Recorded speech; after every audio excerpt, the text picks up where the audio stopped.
उसके क्या क्या फ़ीचर्स होते हैं, उसकी क्या इम्पोर्टेंस होती है और वो क्या प्रॉब्लम फेस करती हैं एक इकोनॉमी के अंदर।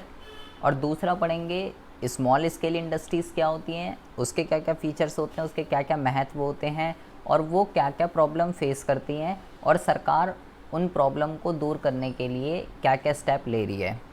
जो एग्ज़ाम में सबसे ज़्यादा आता है वो है small scale industry. Small scale industry के ऊपर एग्ज़ाम में क्वेश्चन कंपलसरी आता ही आता है। तो इसके अंदर 4 ही क्वेश्चन है मेरे ख्याल से। तो एक तो क्वेश्चन नंबर 3 और एक क्वेश्चन नंबर 4, वो दोनों ही क्वेश्चन जो हैं स्मॉल स्केल इंडस्ट्रीज़ के ऊपर है कि स्मॉल स्केल इंडस्ट्रीज़ क्या होती हैं, उसकी इंपॉर्टेंस बताइए, उनकी समस्याएं बताइए और सरकार उनको दूर करने के लिए क्या कर रही है ये भी बताइए। तो ये पूरा क्वेश्चन आता है 15 नंबर का। लार्ज स्केल इंडस्ट्रीज़ के चांस बहुत ही ज़्यादा कम है, कभी आया हुआ नहीं है, लेकिन किस्मत ख़राब हुई तो हो सकता है लार्ज स्केल आ जाए। तो किस्मत तो ख़राब है ही, तो इससे बढ़िया हम दोनों पढ़ लेते हैं। सबसे पहले हम पढ़ेंगे लार्ज स्केल इंडस्ट्रीज़ क्या होती है, उसके बाद हम पढ़ेंगे स्मॉल स्केल इंडस्ट्रीज़ जो हैं वो क्या होती हैं। देखिए सबसे पहले ये क्या कह रहा है, अभी सबसे पहले हम लार्ज स्केल की बात कर रहे हैं। कह रहा है बड़े और लघु उद्योगों को परिभाषित कीजिए और भारतीय अर्थव्यवस्था में बड़े पैमाने उद्योगों की भूमिका बताइए, इनकी क्या क्या इम्पोर्टेंस होती हैं और समस्याएं भी बताइए, क्या क्या समस्याएं फेस करते हैं।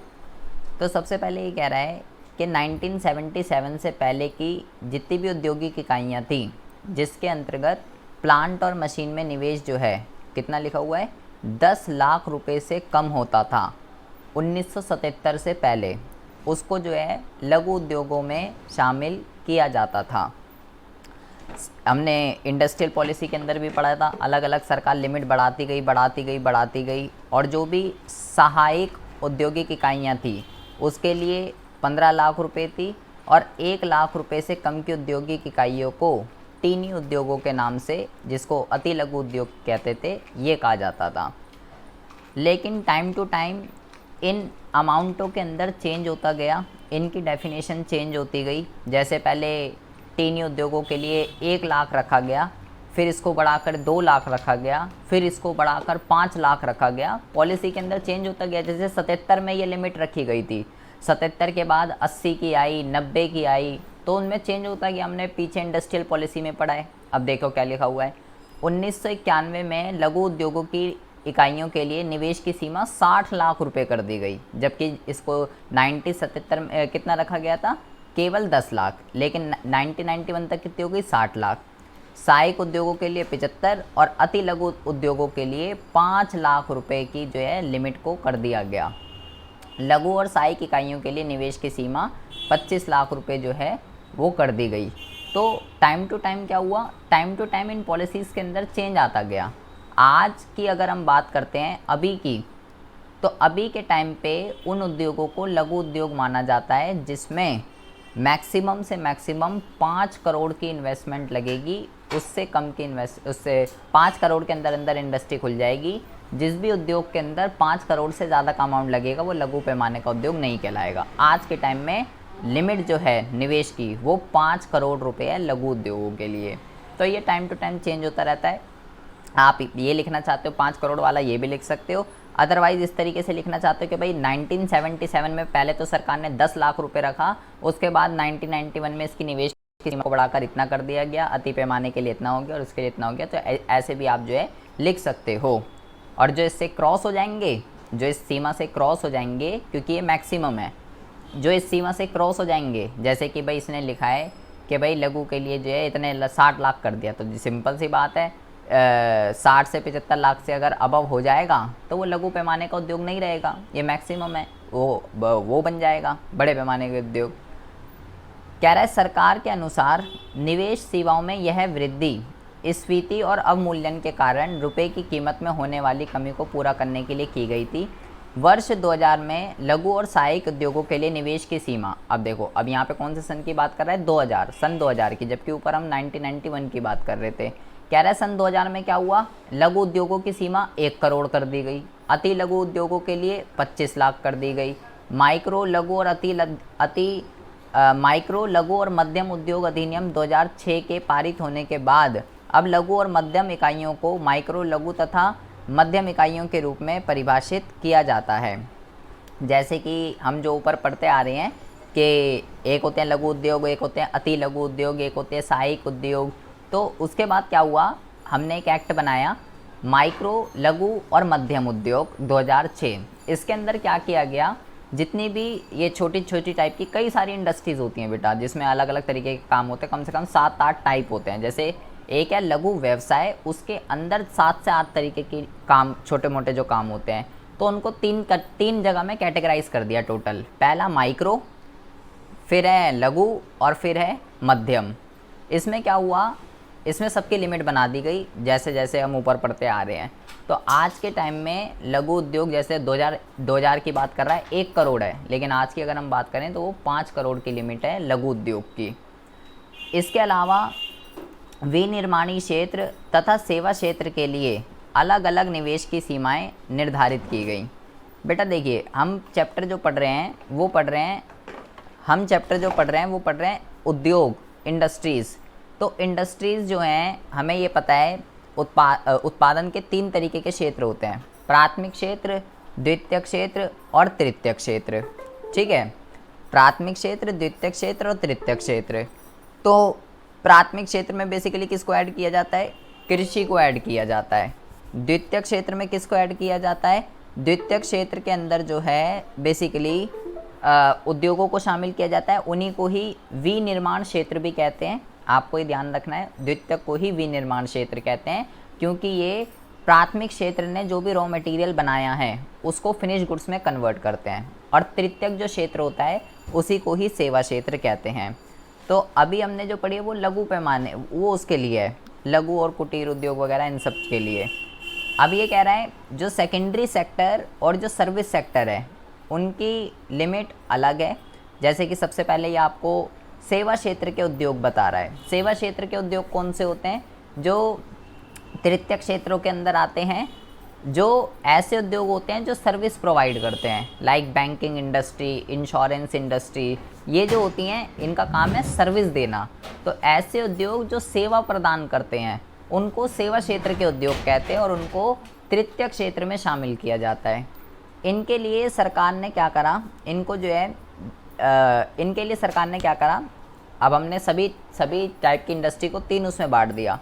तो सेवा उद्योगों के अंदर किसको मध्यम उद्योग माना जाएगा, कह रहा है यदि उपकरणों में निवेश 2 करोड़ रुपए से अधिक परंतु 5 करोड़ रुपए तक हो तो उसको मध्यम उद्योग माना जाएगा सेवा क्षेत्र के अंदर।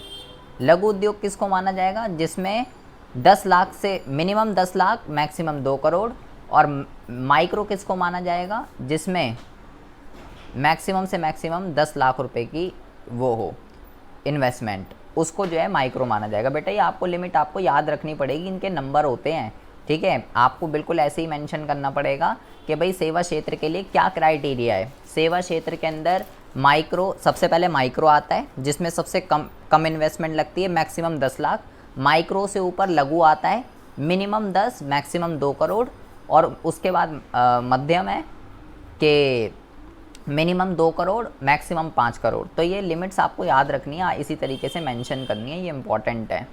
अगर हम बात करते हैं सेकेंडरी सेक्टर की, तो सेकेंडरी सेक्टर में कितने से कितने तक को लघु माना जाएगा, कितने से कितने तक को मध्यम, और कितने से कितने तक को माइक्रो माना जाएगा। जैसे माइक्रो की अगर बात करें तो जिसमें मैक्सिमम 25 लाख रुपए तक के प्लांट और मशीन लगेंगे वो माइक्रो माना जाएगा सेकेंडरी सेक्टर के अंदर। मध्यम की अगर बात करें तो मध्यम के अंदर जिसमें मिनिमम 5 करोड़ की मशीन और मैक्सिमम 10 करोड़ तक की मशीनें लगें वो मध्यम माना जाएगा। और लघु उद्योग किस में माना जाएगा, जिसमें मिनिमम 25 लेकिन मैक्सिमम 5 करोड़ हो। ये यहाँ पे आगे ना, अब देखिए लघु उद्योग जिसमें मैक्सिमम 5 करोड़ हो। तो ये क्राइटेरिया आपको याद रखना है। ये जो अमाउंट्स की फिगर यहाँ पे मेंशंस हैं ये आपको याद रखनी है कि भाई सेवा क्षेत्र के लिए ये क्राइटेरिया है, विनिर्माण उद्योगों के लिए ये क्राइटेरिया है, किसको माइक्रो कहेंगे, किसको लघु कहेंगे, किसको मध्यम कहेंगे। ये क्राइटेरिया किस चीज़ के लिए है, अब बेटा उद्योग खोलने हैं तो उसमें मशीन वगैरह तो लगेगी। तो ये जो अमाउंट्स यहाँ पे दे रखे हैं 25 लाख, 1 करोड़, 5 करोड़, 2 करोड़, ये किस चीज़ की अमाउंट है, ये अमाउंट है कि भाई कोई भी इंडस्ट्रीज़ को ओपन करने के लिए मशीन वगैरह चाहिए होती है। ठीक है, बिना मशीन के तो इंडस्ट्री ओपन हो ही नहीं सकती है। तो प्लांट और मशीनरी उपकरणों को बाय करने के लिए। अब सिंपल सी बात है बेटा, जितना ज़्यादा बड़ा काम होगा उतनी ज़्यादा मशीनें चाहिए, उतना ज़्यादा पैसा चाहिए। जितना छोटा काम होगा उतनी कम मशीनें चाहिए, कम इक्विपमेंट में काम हो जाएगा। तो उसी के अकॉर्डिंगली अगर कोई छोटी इंडस्ट्री है, उसको कम इक्विपमेंट की रिक्वायरमेंट है, कम प्लांट एंड मशीन चाहिए, तो उसको माइक्रो का नाम दिया गया है। थोड़ी उससे बड़ी है तो भाई वो मध्यम है, और उससे भी ज़्यादा बड़ी है तो भाई वो लघु माना जाएगा। तो इसको आपको याद रखना है ये लिमिट, और इसी तरीके से एग्ज़ाम में भी लिख के आना है, क्योंकि इस चीज़ के जो हैं मार्क्स होते हैं लिखने के। अच्छा जी, अब देखिए, तो ये तो थे कि सरकार ने क्या क्या क्राइटेरिया रख रखा है इंडस्ट्रीज़ के लिए, किसको लघु, किसको मध्यम, किसको जो है क्या कहते हैं, किसको जो है माइक्रो इंडस्ट्रीज़ जो है कहा जाएगा। अब हम बात करते हैं कि जो बड़े पैमाने के जो उद्योग होते हैं, बड़े पैमाने के जो उद्योग होते हैं उनकी क्या इम्पोर्टेंस होती है, वो क्या करते हैं इकोनॉमी के अंदर। ये देखिए,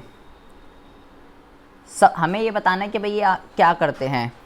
सबसे पहले क्या लिखा हुआ है, सभी विकासशील देशों में औद्योगिकरण पर अधिक महत्व दिया जाता है। औद्योगिकरण का मतलब होता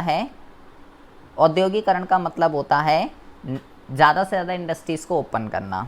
तो कह रहा है जो भी विकासशील देश होते हैं, डेवलपिंग कंट्रीज़ जो होती हैं, जो भी डेवलप नहीं हुई हैं, डेवलपिंग के पाथ पर हैं, ठीक है, हो रही हैं, तो वो चाहती हैं ज़्यादा से ज़्यादा इंडस्ट्रीज़ ओपन हो, ठीक है। तो क्योंकि औद्योगिकरण, आधुनिकीकरण तथा आर्थिक विकास में परस्पर संबंध है। कह रहा है अगर देश को आर्थिक विकास करना है तो भाई उसको दो चीज़ें तो करनी पड़ेंगी। क्या? औद्योगिकरण और आधुनिकीकरण, इंडस्ट्रियलाइजेशन और मॉडर्नाइजेशन, ठीक है। ये दोनों जो चीज़ें होती हैं, बिना इन दोनों चीज़ों के एक देश आर्थिक विकास कभी नहीं कर सकता। आर्थिक विकास का मतलब होता है एक देश के अंदर जीडीपी को बढ़ाना, आप ये समझ सकते हो, ज़्यादा से ज़्यादा गुड्स एंड सर्विसेज की प्रोडक्शन करना। तो अगर आर्थिक विकास अगर करना है तो भैया आपको इंडस्ट्रियलाइजेशन और मॉडर्नाइजेशन, ये दोनों चीज़ें करनी पड़ेंगी। तो बड़े पैमाने के, कह रहे बड़े उद्योगों के उत्पादन को निम्न भागों में जो है विभाजित किया जाता है। जितने भी लार्ज स्केल इंडस्ट्रीज़ होती हैं वो 3 टाइप के गुड्स जो हैं प्रोड्यूस करती हैं। पहली होती हैं उपभोग वस्तुएं। उपभोग वस्तुएं कौन सी होती हैं? जिसको बेटा हम लोग यूज़ करते हैं, इनको आप उपभोक्ता वस्तुएं भी कह सकते हो। हम सुबह से लेकर रात तक जितनी भी वस्तुएं यूज़ करते हैं वो उपभोग वस्तुएं होती हैं, ठीक है। चाहे वो दूध, ब्रेड, अंडे कुछ भी हो, या वो क्या कहते हैं फ़ोन हो, टीवी हो, एसी हो, कूलर हो, स्कूटी हो, बाइक हो, कंप्यूटर हो, लैपटॉप हो, कुछ भी हो, वो सब बेटा उपभोक्ता वस्तुएं हैं या उपभोग वस्तुएं हैं। मध्यवर्ती कौन सी होती हैं? मध्यवर्ती वस्तुएं वो वस्तुएं होती हैं जो कि इसके नाम से ही पता चल रहा है, जो भाई किसी दूसरे गुड्स एंड सर्विसेज की प्रोडक्शन में as a raw material use होती है। मतलब कि हम, जैसे कि अगर मान लो मुझे फर्नीचर बनाना है, तो फर्नीचर बनाने के लिए मेरे को लकड़ी का यूज़ करना पड़ेगा। तो जो चीज़ जिसकी मदद से मैं किसी दूसरी चीज़ का निर्माण कर सकता हूँ वो मध्यवर्ती होती हैं। और तीसरे जो गुड्स होते हैं वो होते हैं पूंजीगत वस्तुओं के अंदर आती हैं मशीनरी। अगर कोई भी उद्योग मशीन वगैरह का निर्माण कर रहा है तो मशीन जो होती है वो पूंजीगत उद्योग होती है, जिसकी मदद से, मशीन की मदद से हम क्या करते हैं, गुड्स एंड सर्विसेज को प्रोड्यूस करते हैं। तो बड़े पैमाने के उद्योग जितने भी टाइप के गुड्स प्रोड्यूस करते हैं उसको हम 3 जगह क्लासीफाई कर सकते हैं, या तो वो कंजम्पशन गुड्स होंगे, या इंटरमीडिएट गुड्स होंगे, या वो कैपिटल गुड्स होंगे। अब इनका महत्व क्या है? महत्व का मतलब ये होता है कि अगर किसी देश के अंदर बड़े पैमाने के उद्योग हैं तो उससे देश को क्या क्या फ़ायदे होंगे, क्या मिलेगा उससे देश को। किसी भी चीज़ की अगर बेटा हमें इम्पोर्टेंस बतानी है तो आप ये सोचिए कि अगर वो चीज़ ना होती तो क्या होता, तो आप बहुत ही ईजिली इम्पोर्टेंस बता सकते हो। जैसे हमने बोला भाई ये जो है ये तीनों गुड्स अवेलेबल कराते हैं, उपभोक्ता वस्तुएं जैसे कि जो हम लोग यूज़ करते हैं, मध्यवर्ती और पूंजीगत। तो भाई सिंपल सी बात है, आप खुद सोचो, अगर ये यही तो अवेलेबल करा रहे हैं, अगर ये ना हुए तो भाई ना तो हमें उपभोक्ता वस्तुएं मिलेंगी, ना हमें मध्यवर्ती मिलेंगी, ना पूंजीगत मिलेगी, कुछ नहीं मिलेगा हमें। ये इंडस्ट्रीज़ ही नहीं हुई अगर, केवल वही रहेगा कृषि क्षेत्र और लघु पैमाने के उद्योग, वो जो होते हैं वो ये वाले गुड्स अवेलेबल नहीं कराते जो हम अपनी डेली लाइफ के अंदर यूज़ करते हैं, तो हमें ये कुछ नहीं मिलने का। तो किसी भी चीज़ की अगर इम्पोर्टेंस बतानी है तो ये सोचो कि अगर वो ना होता तो क्या होता, तो आप बहुत ही ईजिली उसकी क्या बता सकते हो, इम्पोर्टेंस को बता सकते हो। जैसे कि इनने सबसे पहला इसने लिखा हुआ है आधारिक संरचना का निर्माण। तो सबसे पहले तो आपको ये पता होना चाहिए कि आधारिक संरचना क्या होती है। आधारिक संरचना को कहते हैं इंफ्रास्ट्रक्चर, ठीक है, जिसके अंदर सड़क, पुल, बांध, दो तरीके का होता है ये। एक होता है इकोनॉमिकल और एक होता है सोशल, एक होता है आर्थिक और एक होता है सामाजिक। तो आर्थिक के अंदर रोड, ब्रिज, सड़कें, ट्रांसपोर्टेशन, ये सब चीज़ें आती हैं, और सामाजिक के अंदर स्कूल, हॉस्पिटल, ये सब चीज़ें आती हैं। तो कह रहा है आर्थिक संरचना के अंदर क्या क्या आता है, सबसे पहले इसने ये बताया है ट्रांसपोर्टेशन, संचार, ऊर्जा, इन सबको शामिल किया जाता है, ये इकोनॉमिकल है, ठीक है। और सोशल के अंदर आते हैं स्कूल, हॉस्पिटल वगैरह। तो सबसे पहले तो इन्हें बताया इंफ्रास्ट्रक्चर होता क्या है। फिर कह रहा है इसके अलावा पूंजीगत वस्तु उद्योगों को आधारिक संरचना का भाग माना जाता है। अभी मैंने ऊपर आपको बताया कि भाई जो बड़े पैमाने के जो उद्योग होते हैं ये 3 टाइप के गुड्स को प्रोड्यूस करते हैं, उपभोग, इंटरमीडिएट और पूंजीगत। तो कह रहा है जो पूंजीगत वाला है ना वो आधारिक संरचना का भाग माना जाता है। पूंजीगत वाला कौन सा होता है बेटा? मैंने बोला पूंजीगत वस्तु के उद्योग वो उद्योग होते हैं जो मशीन का निर्माण करते हैं। मशीन का, एक देश के अंदर जितने ज़्यादा से ज़्यादा पूंजीगत वस्तुओं के उद्योग होंगे, मतलब कि ज़्यादा से ज़्यादा मशीनें बनेंगी फिर देश के अंदर, और जब ज़्यादा से ज़्यादा मशीनें बनेंगी देश के अंदर तो उससे क्या होगा उससे जो है जीडीपी बढ़ेगी। सिंपल सी बात है भाई, वस्तुओं का अगर निर्माण करना है, अगर मैंने बोला आर्थिक विकास करना है, आर्थिक विकास का मतलब है जीडीपी को बढ़ाना, और जीडीपी को बढ़ाने का मतलब है ज़्यादा से ज़्यादा वस्तुओं और सेवाओं का निर्माण करना। और वस्तुएं और सेवाएं कैसे बनेंगी? पूंजीगत वस्तुओं से बनेंगी, मशीनों से बनेंगी। तो एक देश के अंदर जितने ज़्यादा इस टाइप की इंडस्ट्रीज़ होती हैं उनकी उत्पादन क्षमता उतनी ही ज़्यादा हो जाती है। दूसरा होते हैं भारी उद्योग। भारी उद्योग कौन से होते हैं? जो लोहा और इस्पात का काम करते हैं। मशीनरी वस्तुएं पूंजीगत वस्तु हो गई।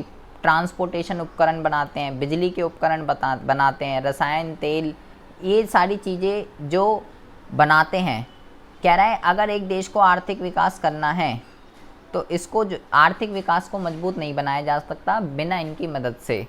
तो सबसे पहला जो बड़े पैमाने के उद्योग होते हैं उनकी इम्पोर्टेंस क्या है? ये आधारिक संरचना का निर्माण करते हैं। कैसे करते हैं? कह रहे हैं जो पूंजीगत वस्तु के उद्योग होते हैं उनको आधारिक संरचना का भाग माना जाता है, और दूसरा जो भारी उद्योग होते हैं जो आयरन एंड स्टील इंडस्ट्रीज़ होती हैं, इलेक्ट्रॉनिक आइटम्स के उपकरण जो बनाती है, ट्रांसपोर्टेशन इक्विपमेंट जो बनाती हैं, ये दोनों टाइप की जो इंडस्ट्रीज़ होती हैं बिना इसके देश आर्थिक विकास नहीं कर सकता। अगर देश को आर्थिक विकास करना है तो इन दोनों टाइप की इंडस्ट्रीज़ को ज़्यादा से ज़्यादा ओपन करना पड़ेगा, बिना इनके एक देश आर्थिक विकास कभी नहीं कर सकता। तो सबसे पहली इम्पोर्टेंस ये है, आप इसको ये भी लिख सकते हो कि ये आर्थिक विकास में जो है योगदान देता है, ये भी आप इस पॉइंट को लिख सकते हो अगर आधारिक संरचना का निर्माण आपको नहीं लिखना तो। दूसरा जो इम्पोर्टेंस है इसकी, कह रहा है आयात प्रतिस्थापन। आयात प्रतिस्थापन का ये मतलब होता है कि जो चीज़ें हम दूसरे देशों से आयात करते हैं उसको दूसरे देशों से आयात ना करके खुद अपने ही देश में बनाइए, उसको आयात प्रतिस्थापन कहते हैं। और ऐसा कैसे पॉसिबल है भाई? हम दूसरे देशों से जो चीज़ें आयात करते हैं उसको दूसरे देशों से ना खरीद के अपने देश में कैसे बनाएंगे? जब हमारे पास उद्योग होंगे तभी तो बनेंगी। तो बड़े उद्योगों ने देश के आयातों पर निर्भरता को कम करने में जो है सहायता की है। अत्यधिक मात्रा में इंजीनियरिंग वस्तु, लोहा, इस्पात, आयरन, दवाइयाँ आदि का उत्पादन करके अधिक मात्रा में उपभोक्ता वस्तुओं को स्थापित किया जाता है। या पहले हम ये सब चीज़ें क्या करते थे? कह रहा है पहले हम ये सब चीज़ें दूसरे देशों से लेते थे, चाहे वो इंजीनियरिंग गुड्स हो, चाहे वो कैपिटल गुड्स हो, चाहे वो उपभोक्ता वस्तुएं, कोई भी टाइप के गुड्स हों। ये तीनों के टाइप के गुड्स पहले हम दूसरे देशों से लेते थे, लेकिन आज भारत के अंदर ज़्यादा से ज़्यादा लार्ज स्केल इंडस्ट्रीज इस्टेब्लिश हुई हैं, जिसकी वजह से अब हम ये सारे के सारे गुड्स खुद ही अपने देश के अंदर बना सकते हैं, ताकि दूसरे देशों से हमको आयात ना करना पड़े। तो बड़े पैमाने के उद्योगों की दूसरी इम्पोर्टेंस ये है कि हमें आयात प्रतिस्थापन को आप आत्मनिर्भर भी लिख सकते हो। इन्होंने इन सब गुड्सों के मामले में हमको आत्मनिर्भर बना दिया है। इसके अलावा हम इतने आत्मनिर्भर हो चुके हैं कि आजकल हम जो है कई सारे गुड्स का निर्यात भी करते हैं। निर्यात आय में योगदान कह रहा है, आज़ादी के समय देश का निर्यात सीमित था, अधिकतर निर्यात आय के कुछ प्राथमिक वस्तुओं पर निर्भर था। मतलब कि पहले हम जो गुड्स दूसरे देशों को बेचते थे उसमें केवल एग्रीकल्चर प्रोडक्ट ही थे, लाइक मसाले, कॉफ़ी, तंबाकू, ये सब चीज़ें हम दूसरे देशों को बेचते थे। लेकिन अब हमने हमारा सेकेंडरी, उस टाइम पे बेटा जब हम आज़ाद हुए थे उस टाइम पे हमारा सेकेंडरी सेक्टर और सर्विस सेक्टर इतना डेवलप नहीं हुआ था, जिसकी वजह से पॉपुलेशन का एक लार्ज पोर्शन जो है वो एग्रीकल्चर पर काम कर रहा था। लेकिन अब टाइम बीता, समय बीता, उसकी वजह से इंडस्ट्रियलाइजेशन हुआ, सेकेंडरी सेक्टर डेवलप हुआ। अब हम जो निर्यात करते हैं प्राथमिक वस्तुओं का, प्राथमिक क्षेत्र जो गुड्स बना रहा है उसका तो करते ही हैं, इसके अलावा जो विनिर्मित वस्तु क्षेत्र है मतलब सेकेंडरी सेक्टर, वो भी उस टाइम पे सीमित ही था। ज़्यादातर भाग जो है कह रहा है पटसन से बनी वस्तुओं का था। लेकिन अब जैसे जैसे टाइम चेंज हो रहा है, पहले आप इंजीनियरिंग वस्तु पहले हम केवल इतना % आयात करते थे, जबकि 2006 और 2007 की अगर अब बात करें तो भाई अब हम जो है इसी का इंजीनियरिंग वस्तुओं का आयात अब बढ़कर कितना हो चुका है, इतना। अब भारत को जो है इंजीनियरिंग वस्तुओं के मामले में फर्स्ट प्लेस जो है मिल चुका है, जो कि हमारे लिए बहुत अच्छी बात है। तो बड़े पैमाने के उद्योगों की अगली इम्पोर्टेंस क्या है कि पहले जो है स्वतंत्रता के टाइम पे हम केवल ये मसाले, तंबाकू, यही सब निर्यात करते रहते थे। लेकिन अब जब हमारा सेकेंडरी सेक्टर डेवलप हुआ, अब इसी की वजह से सोचो जो चीज़ें हम पहले खुद दूसरे देशों से, जो चीज़ें पहले हम खुद दूसरे देशों से मंगवाते थे, आज हम इन गुड्स के मामले में ऐसे हो गए हैं कि अपने देश के अंदर जितनी चाहिए वो तो है ही, प्लस दूसरे देशों को भी बेच रहे हैं, इतना उत्पादन करने में पॉसिबल हो पाए हैं। तो ये हमारे लिए बहुत ही अच्छी बात है। तो इसने क्या करा है, बड़े पैमाने के उद्योग ने निर्यात में अपना योगदान दिया है, जबकि पहले हम आयात करते थे इन चीज़ों का। फिर लिखा हुआ है उपभोग वस्तुओं का उत्पादन, तो ये तो पीछे ही लिखा हुआ था बेटा।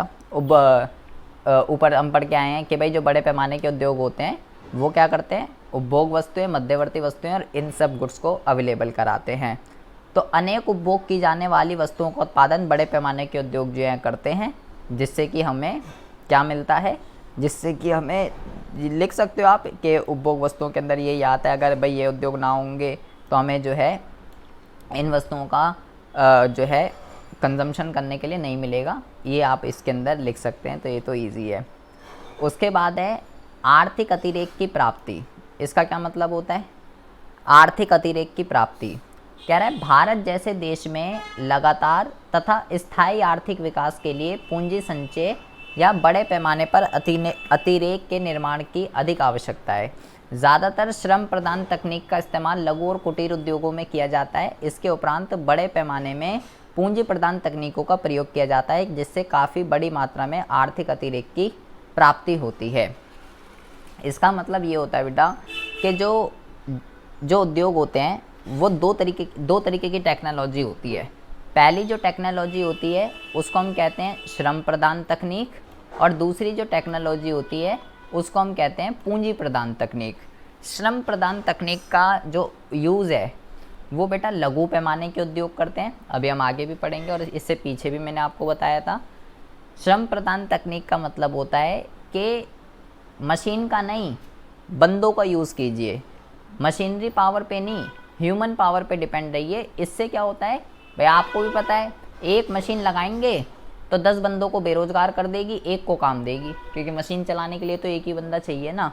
तो श्रम प्रदान तकनीक से अगर कोई किसी इंडस्ट्रीज़ के अंदर श्रम प्रदान तकनीक का यूज़ किया जाता है तो उससे लोगों को काम धंधा मिलता है ज़्यादा से ज़्यादा। वहीं अगर हम पूंजी प्रदान तकनीक की बात करें तो पूंजी प्रदान तकनीक जो है एक बंदे को काम देगी लेकिन बाकी बंदों को बेरोजगार कर देती है।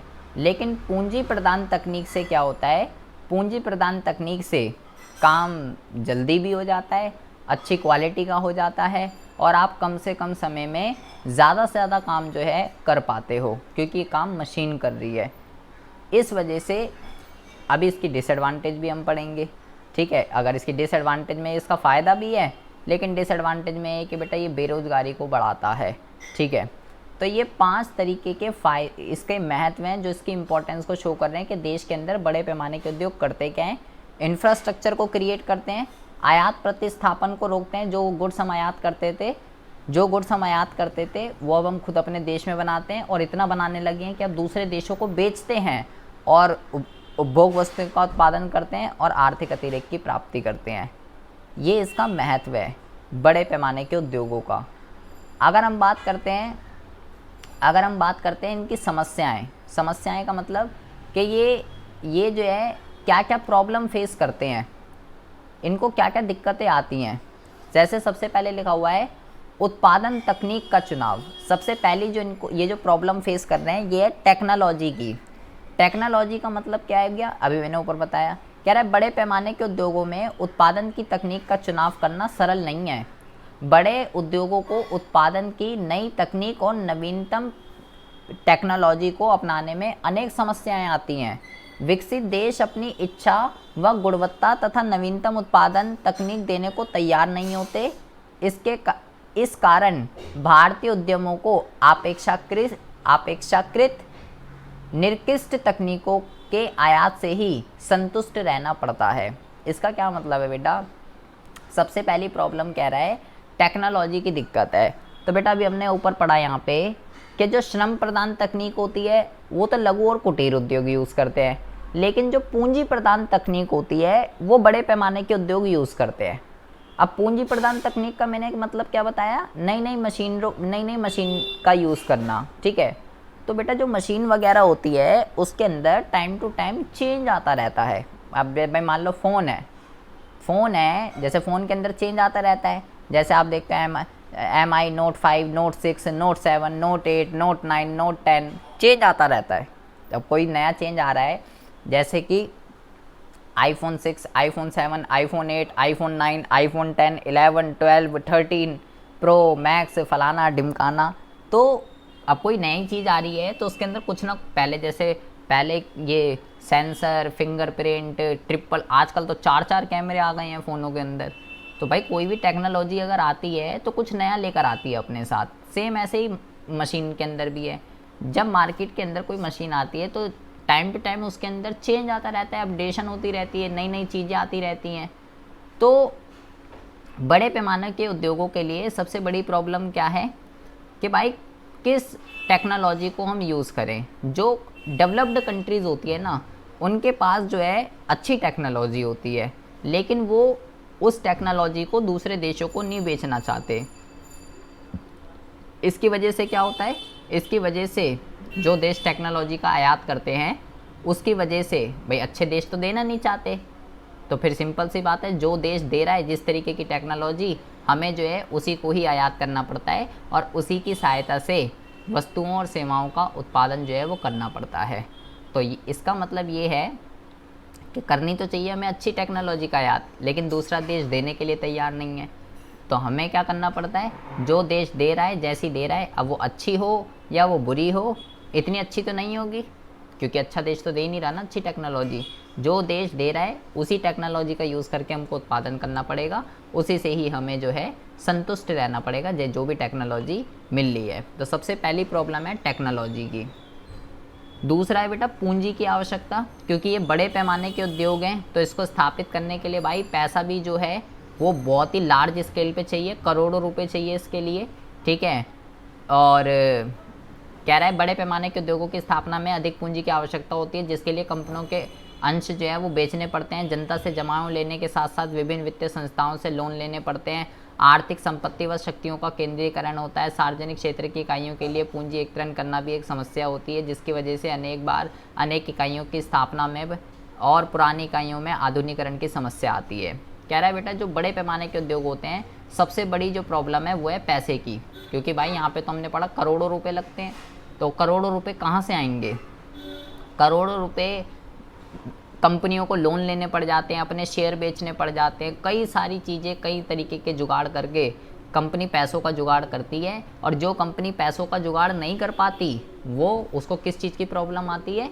आधुनिकीकरण की। आधुनिकीकरण का मतलब होता है मॉडर्नाइजेशन। वो बेटा नई नई मशीनरी, नए नए उपकरण, नई नई टेक्नोलॉजी जो मार्केट के अंदर आ रही है उसको जो है वो यूज़ नहीं कर पाती है, क्योंकि जब पैसे ही नहीं है तो मशीनरी वगैरह का यूज़ जो है वो कहाँ से करेगी। तो अगली जो दिक्कत है वो है पैसे की। उसके बाद है सीमित रोजगार। ये तो हम पीछे ही बता चुके हैं कि भाई ये करती है मशीन का यूज़, और मशीन एक लोगों को काम देती है 10 को बेरोजगार कर देती है। तो ये बेटा इसकी डिसएडवांटेज भी है। लेकिन जो लघु उद्योग होते हैं वो श्रम गहन तकनीक का यूज़ करते हैं, जिसकी वजह से रोजगार के अवसर जो हैं वो ज़्यादा उत्पन्न होते हैं। ये आपको ध्यान रखना है। तो अगर जो पॉइंट है, अगली जो दिक्कत है इनकी सीमित रोजगार है। अगली दिक्कत है आर्थिक शक्ति का संकेंद्रण तथा एकाधिकार।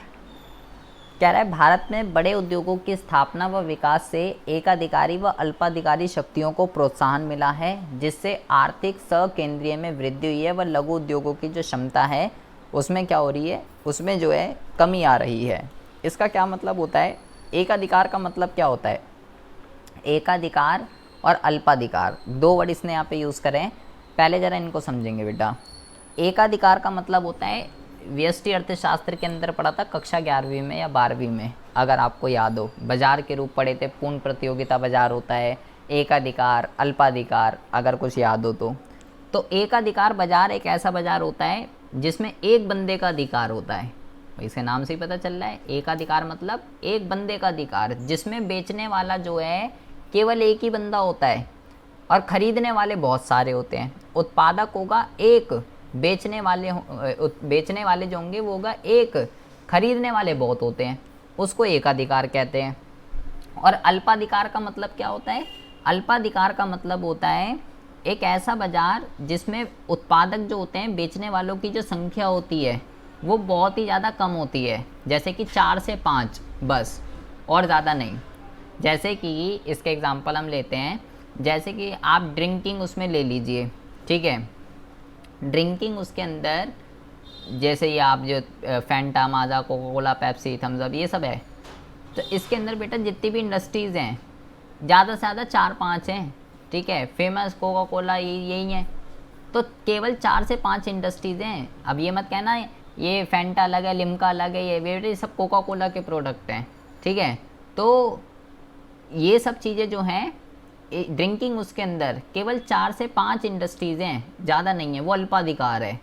इसी तरीके से कुछ टाइप की इंडस्ट्रीज़, कुछ टाइप के प्रोडक्ट्स में एकाधिकार चल रहा है कि वो केवल वही बना रही है और कोई दूसरा बना ही नहीं रही है। तो इससे क्या होता है?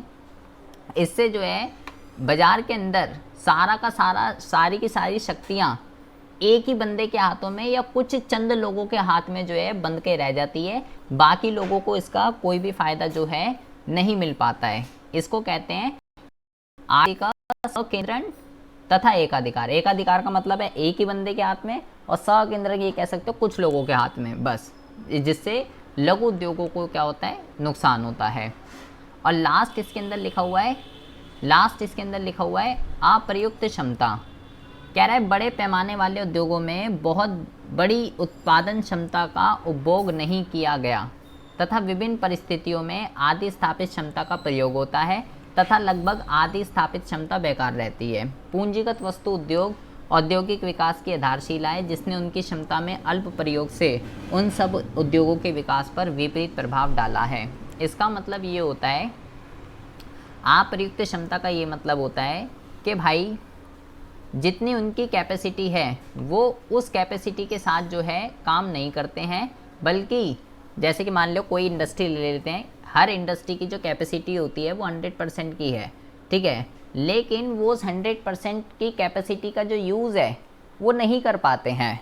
100% कैपेसिटी का यूज़ नहीं कर पाने के कारण वो केवल 60, 70, 80 इतनी परसेंट ही कैपेसिटी के साथ काम कर पाते हैं, उतना ही उत्पादन जो है वो कर पाते हैं। अपना 100% एफिशिएंसी का वो यूज़ जो है नहीं कर पाते हैं, जिससे उस इंडस्ट्री की डेवलपमेंट जो है नहीं हो पाती है, उस इंडस्ट्री की डेवलपमेंट में जो है बाधा क्रिएट होती है।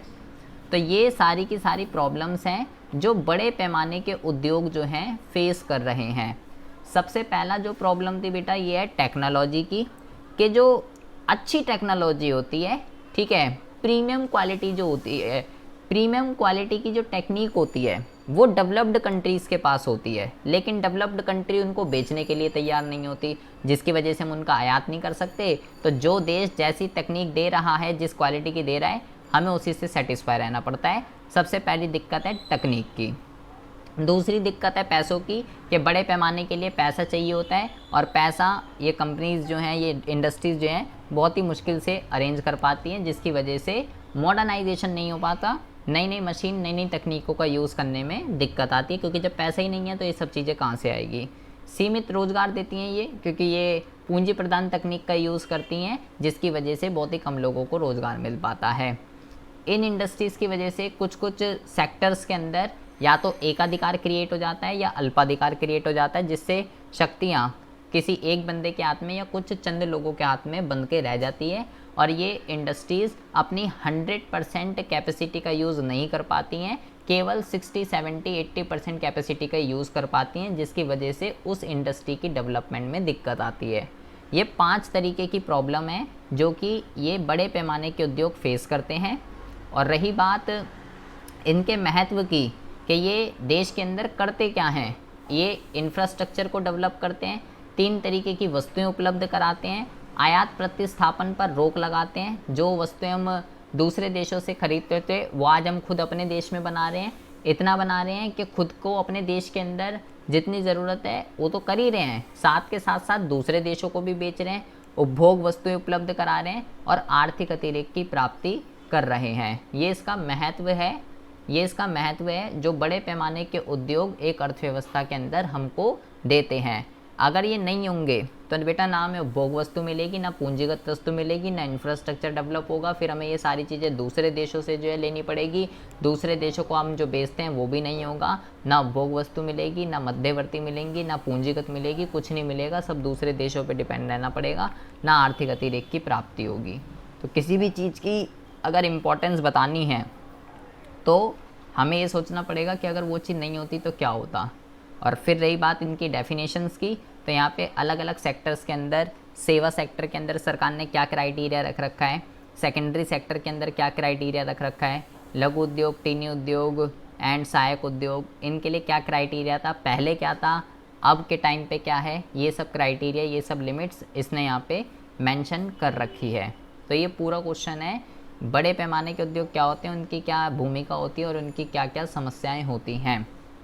इसके बाद जितने भी क्वेश्चन है बेटा, 4 क्वेश्चन है शायद, दूसरा क्वेश्चन, तीसरा क्वेश्चन और चौथा क्वेश्चन, वो बेटा लघु उद्योगों के ऊपर है। मोस्ट इम्पॉर्टेंट क्वेश्चन है एग्ज़ाम के पॉइंट ऑफ व्यू से, भले पहला क्वेश्चन आए या ना आए, लेकिन दूसरा, तीसरा, चौथा पूरा कंबाइंड आएगा बेटा।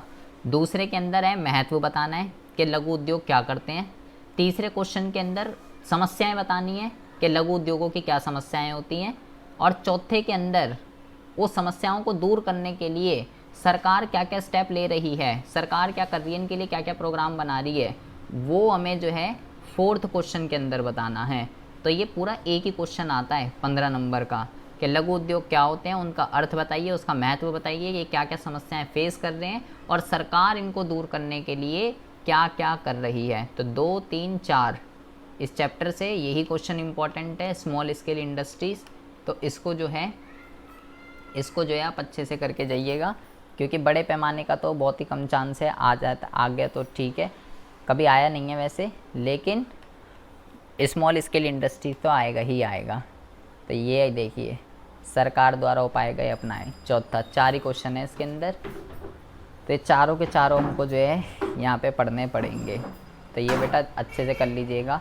क्या नाम है इसका, मंजू और अंजलि, मंजू इसको कर लीजिएगा पूरा एक ही, ऐसा नहीं केवल दूसरा पढ़ गई महत्व, दूसरा तीसरा चौथा चारों एक साथ आते हैं मिलके।